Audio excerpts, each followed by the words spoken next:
right, my Griffins, video number 1 of moles and stoichiometry. You will hear me say moles and stoich. Stoich is short for stoichiometry. That has to do with the math at the end of the unit that we will be doing. Let's get right into the big ideas. So, number 1 big idea. Atoms combine in whole number ratios to form compounds. And here is a list of compounds in a chemical reaction, which we'll get into. Molecules and compounds react then in whole number ratios to form new compounds. So that's what's going on here. We're going to learn how to talk about this and how to say all of the things that are happening there. And this idea has led us to be able to count atoms or molecules by massing them. And this particular diagram talks about all the conversions we can go from one quantity to another. We're going to do a lot of unit conversions this unit. This is going to be a math-heavy unit. Hopefully it makes sense. I'm going to teach you to follow your units and let your units be the guide, okay, is the key.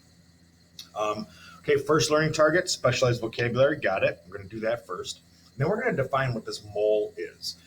And it's a basic measurement of chemical quantities. And we're going to learn about where it came from and what it actually is. And then we're going to use it. Then we're going to apply it. We're going to count atoms. We're going to be able to count moles of atoms in a chemical formula and moles of molecules in a chemical equation. We're going to get into knowing how to do those things. And then we're going to use the number of moles of an atom of each type in a chemical formula to determine the gram formula mass. And here comes the game. This is the first bit of math for the unit that everybody here, I think, is going to be able to do flawlessly. Okay, once we can know how many atoms and we know how their mass, and it's going to compound and build. Then we're going to do dimensional analysis to convert between moles and grams or liters of a compound. That's where the first little bit of tricky math was going to come in. And then I'm going to analyze a compound's percent composition. So this will be lab. You will cook the water off a powder and tell me how much water was in the powder. Fun. And a little bit more, I think, here.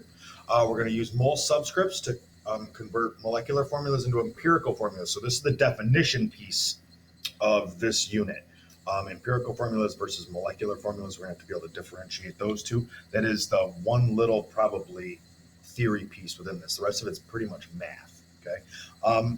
Outside of, because the math obeys this law of conservation of mass, we will learn to balance chemical equations in this unit, and that is a lot of fun for chemistry people. I'm not going to lie, chemists, this is our favorite unit. I mean, this is my number 1 favorite unit because this is where the math and the practicality of the things come into, they just mesh perfect, and you see that they really do jive. And this is my favorite unit. I'm just going to say it one more time. Use the mole ratio to predict the amount of product. So this is the real deal. Holyfield. This is the Stoich train. This is me using a balanced chemical equation as a recipe. So if I have this balanced chemical equation, but I double the reactants, well, I should, guess what? I should double the products that I produce. And we're just going to do that math. And that's not overly complicated if you keep it simple like that. When we learn about the chemical equations, we need to differentiate between the 4 generic types. And you guys already know a little bit about decomposition and synthesis. You know what those words mean, and then we'll figure out the difference between single and double replacement. Not a big deal.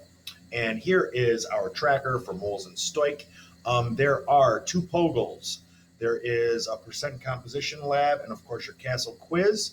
Those are the things that are sticking right out to me because I highlighted them to make sure that those things are done on top of the normal things in your packet that is every page is complete, man.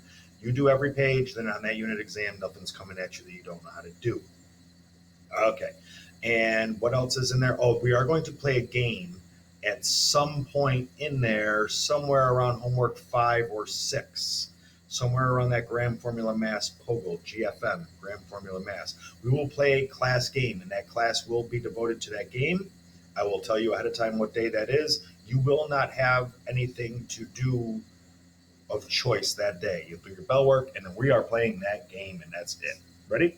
And with that, that's our unit in a whole. So let's get to it.